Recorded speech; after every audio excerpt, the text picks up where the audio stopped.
gemeenschap van de Heilige Geest zijn met u allen. Neemt u plaats.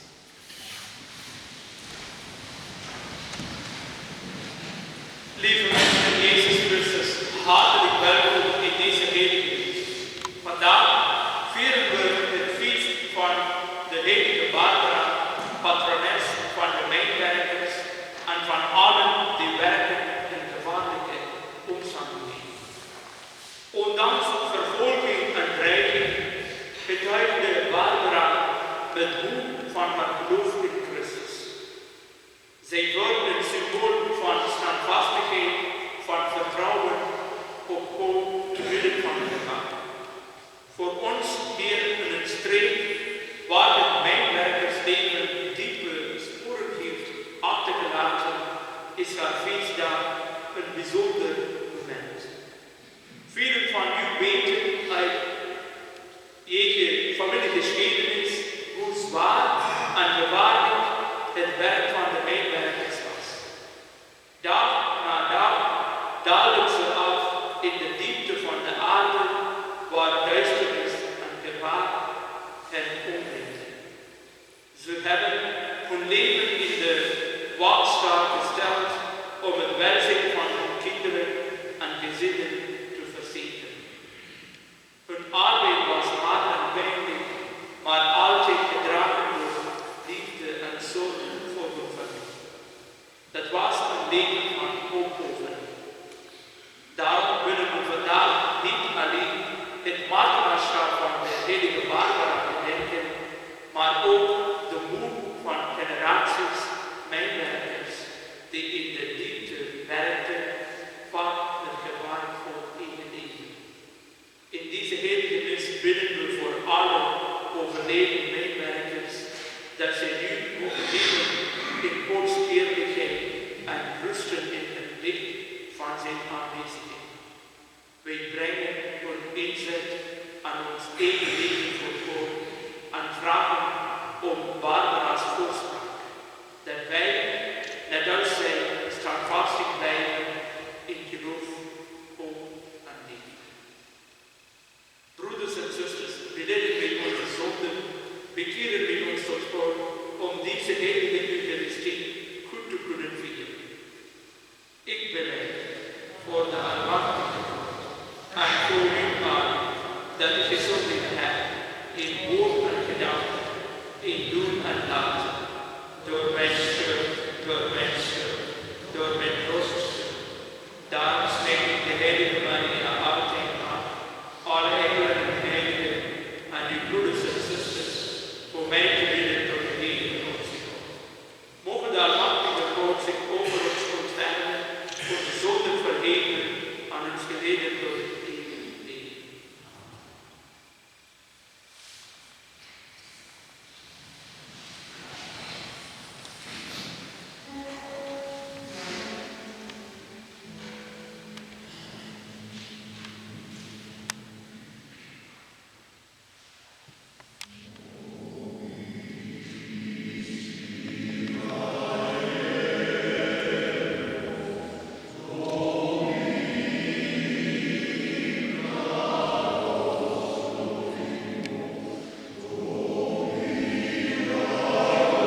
leeft en heerst in de eenheid van de Heilige Geest, God door de eeuwen der eeuwen.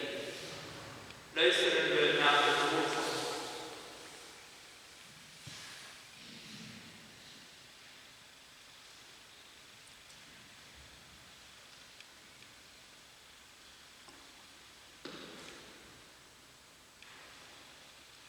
Uit de profeet Jesaja. In die dagen zal een twijg ontspruiten aan de stroom van Isaïe. Een scheut aan zijn wortels zal vruchten dragen. De geest van de Heer zal op hem rusten. De geest van wijsheid en verstand. De geest van raad en heldenmoed. De geest van liefde en vrezen des Heeren. En deze vrezen des Heeren zal hij uitstralen. Hij zal geen oordeel vellen naar uiterlijke schijn, geen uitspraak doen op grond van geruchten. De kleinen zal hij recht verschaffen, een eerlijk vonnis spreken over de geringste der aarde. Maar de uitbuiter zal hij striemen met de gezel van zijn mond en de boosdoener doden met de adem van zijn lippen. Gerechtigheid wordt de gordel om zijn heupen, onkreukbaarheid de band om zijn lenden. Dan huist de wolf bij het lam, vlijt de panter zich neer naast het geitje, grazen tezamen met kalf en het leeuwendoel. Een kleuter kan ze weiden. Koe en beren hebben vriendschap gesloten. Hun jongen liggen naast elkaar en de leeuw vreet hooi met het rund. De zuigeling speelt bij het hol van de adder en het kleine kind steekt zijn handje in het nest van de slang. Dan zondigt niemand meer, doet niemand meer kwaad op heel mijn heilige berg. Maar zal de gehele aarde vervuld zijn met liefde tot God, zoals de zeebodem bedolven is onder het water. Op die dag zal de wortel van Isaïe opgericht staan als banier voor de volken. Alle naties zullen naar hem toestromen en zijn troon zal luisterrijk zijn. Het woord van de Heer.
zoals ook Christus ons in zijn gemeenschap heeft opgenomen, ter ere Gods. Ik bedoel dit, terwille van Gods trouw is Christus dienaar geweest van het Joodse volk, om de belofte aan de aartsvaders waar te maken. Maar de heidenen moeten God verheerlijken om zijn erbarmen, volgens het woord van de schrift. Daarom zal ik geloven onder de heidenen en uw naam met psalmen prijzen. Woord van de Heer. Halleluja. Bereidt de weg van de Heer, maakt zijn paden recht en heel de mensheid zal Gods redding zien. Halleluja.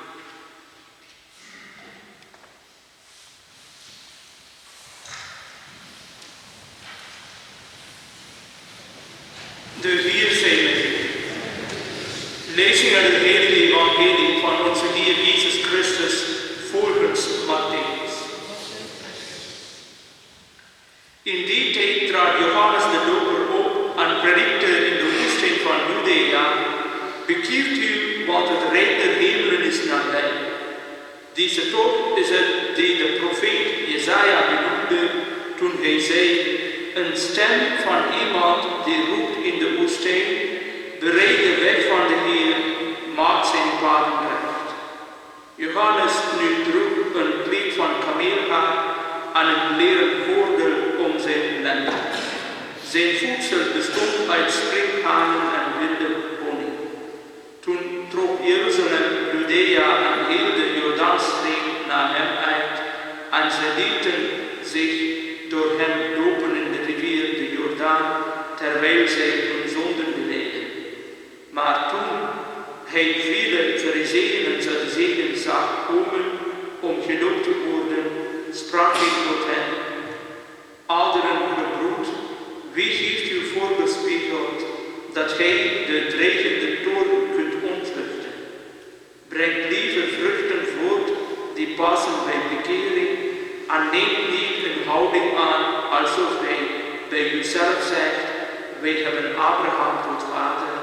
Waarachtig, ik zeg u, dat God de macht bezit voor Abraham uit deze stenen kinderen te verwekken. Reeds ligt de bij aan de wortel van de boom.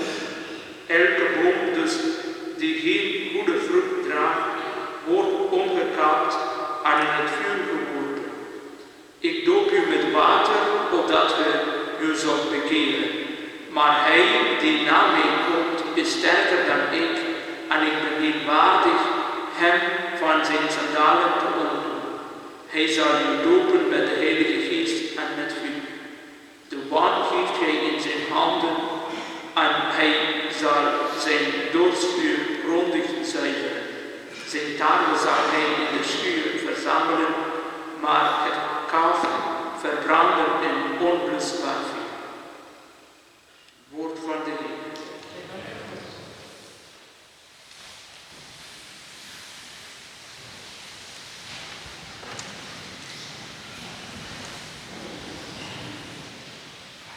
Geliefde broeders en zusters, het leven van de heilige Barbara vertelt ons iets wezenlijks over wat het betekent om christen te zijn. Zij is vooral bekend om haar moedige geloof en martelaarschap in de 3e eeuw. Zij wordt gevangen gezet door haar vader omdat zij Christus wilde volgen. In de duisternis van haar gevangenis vond zij licht in het evangelie. Haar verhaal inspireert ons om standvastig te blijven in ons geloof, zelfs in het zicht van de grootste beproeving. Het leert ons dat geloof niet alleen een bron van troost is, maar ook een kracht die ons doet volharden wanneer alles tegen lijkt te zitten.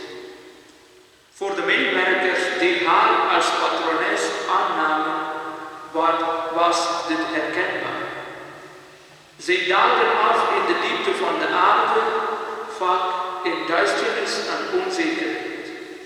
Het werk was gevaarlijk, maar zich vertrouwden op Barbara als beschermster. Enkele jaren geleden, tijdens het opruimen van de kelder, vond ik een paar kleine metalen doosjes. Ik wist niet wat het was. Toen ik er een opende, ontdekte ik een heel klein beeldje. Nieuwsgierig liet ik het zien aan onze poster en vroeg hem wat het betekende en waarom het zo klein was en een doosje bewaard werd. Hij glimlachte en zei: kaplaan, dat is een beeld van de heilige Barbara, omdat het werk van de mijnwerkers zo gevaarlijk was, droegen ze dit beeldje bij zich, meestal in hun broekzak, wanneer ze naar de mijn gingen. Ze vertrouwden op haar bescherming en baden voortdurend tot haar. Dat kleine beeldje vertelt een groot verhaal. Het laat zien hoe diep het geloof geworteld was in het leven van de mijnwerkers. Het beeldje was niet zomaar een stukje metaal, maar een teken van hoop, van vertrouwen dat God hen niet zou verlaten. Zelfs niet in de gevaarlijkste momenten. De mijnwerkers putten deze hoop uit het leven van Barbara, want haar geloof was sterker dan de angst voor pijn en dood. Zij wist dat haar leven geborgen was in God. Dat vertrouwen mogen wij ook vandaag opnieuw leren. Want ook wij kennen momenten van duisternis in ons leven. Zorgen om werk, gezondheid, familie of de toekomst. Het feest van Barbara nodigt ons uit om in die momenten niet te wanhopen, maar ons vast te klampen aan Christus. Op die momenten mogen we als heilige Barbara standvastig zijn en op Christus vertrouwen. Wanneer wij ons werk doen, onze zorgen dragen en onze keuzes maken, mogen we weten dat God met ons meegaat. Laten we daarom, geïnspireerd door Barbara, mensen van moed zijn en in onze eigen zorgen en moeilijkheden een teken van geloof mogen meedragen. Wij hoeven niet letterlijk als mijnwerkers het beeld van Maria, het beeld van Barbara bij ons te dragen, maar dragen wel in ons hart het vertrouwen dat God ons nabij is, dat Hij ons beschermt en dat wij nooit alleen staan. En laten we bidden dat wij, net als heilige Barbara, in onze woorden en daden getuigen van Christus mogen zijn. Onze lieve Heer zal met ons zijn alle dagen van ons leven. Amen. Laten we staan en samen ons geloof beleiden. Ik geloof in God, de Almachtige Vader, Schepper van hemel en aarde, en in Jezus Christus, zijn enige Zoon, onze Heer, die ontvangen is van de Heilige Geest, geboren uit Maagd Maria, die geleden heeft onder Pontius Pilatus, is in Christus gestorven en begraven, die nedergedaald is in hemel, de derde dag vrees met de doden, die opgestegen is in hemel, zit aan de rechterhand van God, de Almachtige Vader. Vandaar zal hij komen de levenden en de doden. Ik geloof in de Heilige Geest, de Heilige Katholieke Kerk, de gemeenschap van de Heiligen, de vergeving van de zonden, de vrijheid van het lichaam en het eeuwige leven. Broeders en zusters, laten wij ons hart openen voor de Heer en in gebed tot Hem naderen, bidden en genade en wijsheid.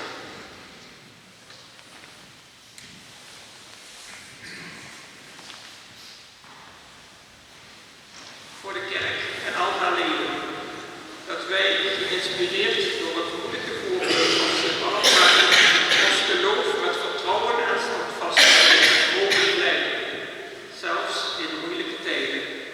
Laat ons bidden. Heer,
ervaren door de zorg en steun van anderen.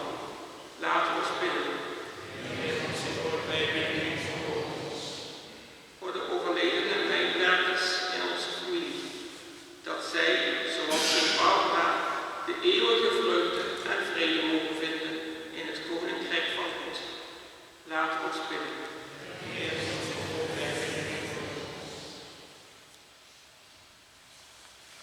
Deze heilige mis wordt opgedragen voor de overleden en levende medewerkers en leden van de werkgroep en ook voor alle vrijwilligers van de kerkhoven. Laat ons bidden. Heer, onze God, wij bidden u, verhoor ons. Heer, onze God, wij brengen deze gebeden voor u en vertrouwen op uw oneindige barmhartigheid. Geef ons het geloof van Sint Barbara. En geef ons de kracht en de moed om te leven naar uw wil, geïnspireerd door het voorbeeld van Sint Barbara. Dit vragen we u door Christus onze Heer. Amen. Vandaag de collecte is voor de diaconie in onze parochie.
Broeders en zusters, dat mijn aan u over aanvaard kan worden door God de Almachtige Vader.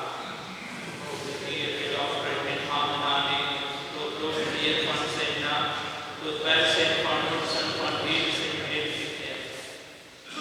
God, gij roept ons op tot gerechtigheid en vrede. Maak ons open en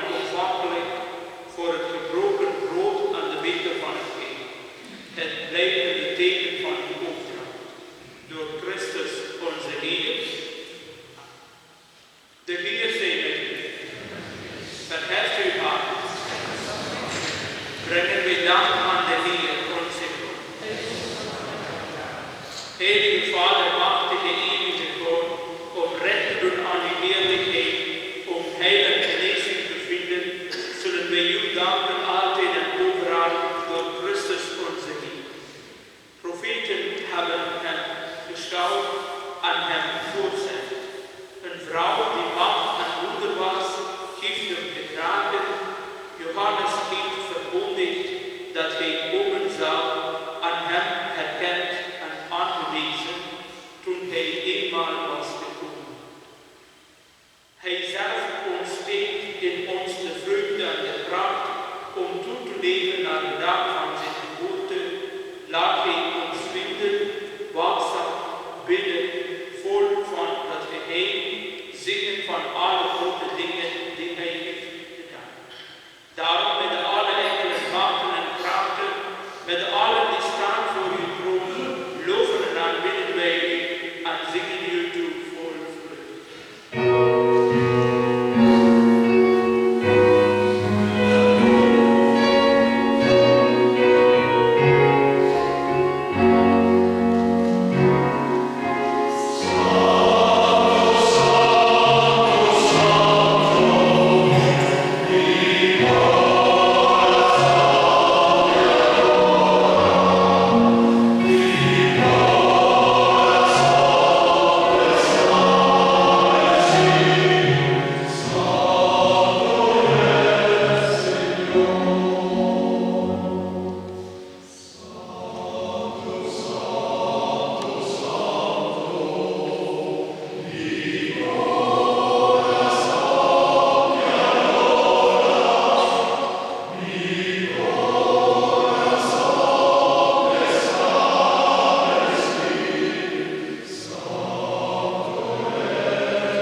Zo nam hij na de maaltijd op de kerk, sprak opnieuw de dankzegging uit en gaf voor zijn leerlingen met deze woorden.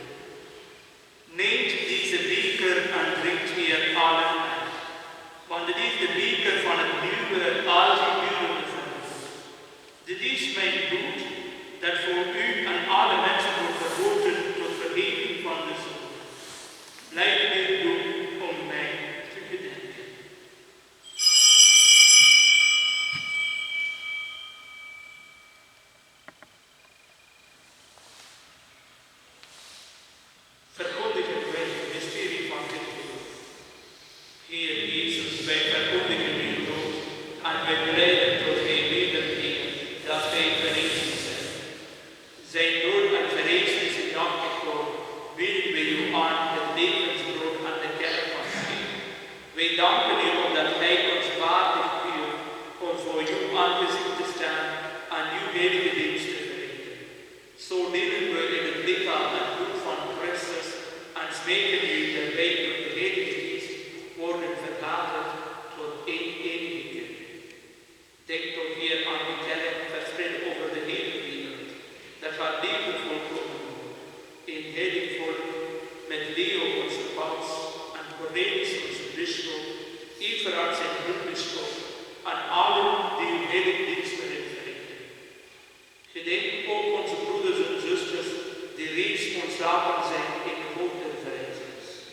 Ja, alle gestorvenen dragen we op aanwezig. Neem hen aan en laat hen verschijnen in het licht van uw genade. Wij vragen u ontferming over ons allen, opdat wij tezamen met Maagd Maria, de moeder van Christus, de heilige Jozef bruidegom, met de apostelen en alle heiligen, die hier in het leven in uw welbegaafde, waardig gevonden worden, het eeuwig leven die nagelijk te zijn, aan uw loven en eren door Christus onze Heer. Door hem en met hem en in hem zal uw naam geprezen zijn, Heer onze godalmachtige Vader, in de eenheid van de Heilige Geest, hier en nu en tot in eeuwigheid. Laten we bidden tot God onze Vader met de woorden die Jezus ons gegeven heeft. Onze Vader, die in de hemel zijt, uw naam worden geheiligd, uw rijk komen, uw wil geschieden op aarde zoals in de hemel. Geef ons heden ons dagelijks brood en vergeef ons onze schulden, zoals ook wij vergeven aan onze schuldenaren. En breng ons niet in beproeving, maar verlos ons van het kwaad. Verlos ons weer van alle kwaad, geef genadig vrede in onze dagen, dat wij gestuurd door uw bemachtigheid vrij open zijn van zonde en beveiligd tegen alle angst en onrust. Ook voor wachten op de komst van Jezus Messias, uw Zoon, want van u is het koninkrijk en de kracht en de heerlijkheid in de eeuwigheid. Amen. Heer Jezus Christus, hij heeft aan uw apostelen gezegd, vrede laat ik u, mijn vrede geef ik u. Let niet op onze zonden, maar op het geloof van uw kind. Vervul uw belofte, geef vrede in uw naam en maak ons één. Hij die leeft in eeuwigheid. De vrede des Heeren zij altijd met u. Wens elkaar de vrede.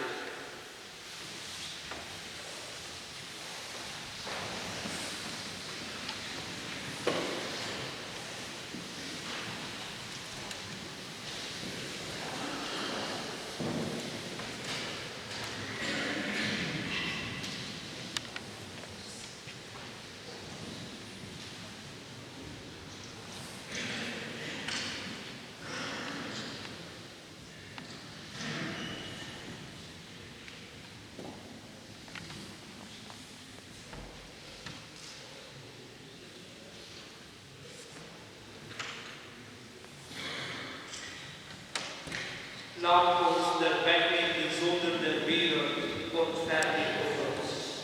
Laat ons de wegneemde zonden der wereld ontfermen over ons.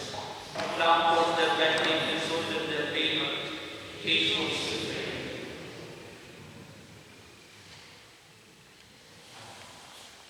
Zalig zij die benodigd zijn aan de maaltijd des Heeren. Zie het lamppost dat wegneemt de zonden der wereld. Heer, ik ben niet waar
Laat ons bidden.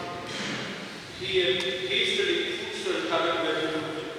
Wij vragen u ontmoediging, leer ons door onze deelname aan de Eucharistie het aardse naar waarde te schatten en bedacht te zijn op het hemelse.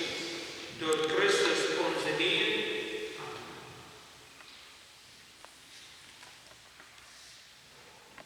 Maandag 8 december, 19 uur, heilige mis in verband met de Maria onbevlekte ontvangenis in de Heilige Augustinuskerk. 30 november tot en met 23 december bisschoppelijke administratie. 24 en 25 december ritselcollecte voor de parochie. Woensdag 10 en 17 december 14 uur adventviering in Christus Koningkerk. Op zaterdag 30 december kunt u na de heilige mis gezellig een kopje koffie drinken in deze kerk in onze ontmoetingsruimte. Een hartelijk dank aan onze Marco Mignon voor prachtige gezangen en mooie muziek.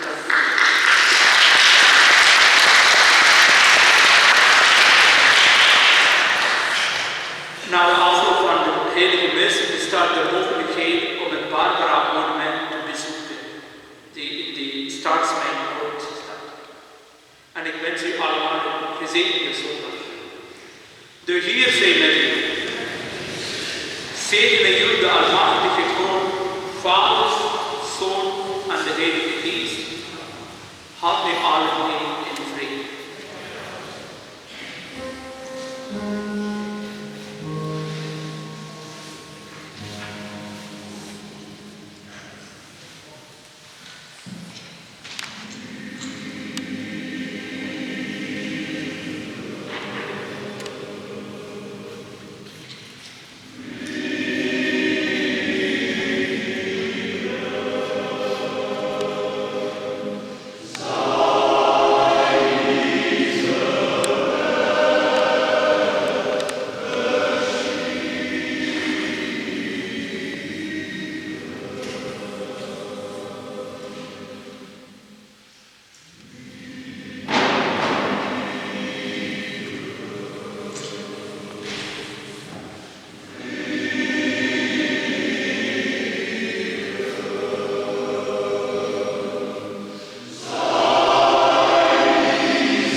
Amen.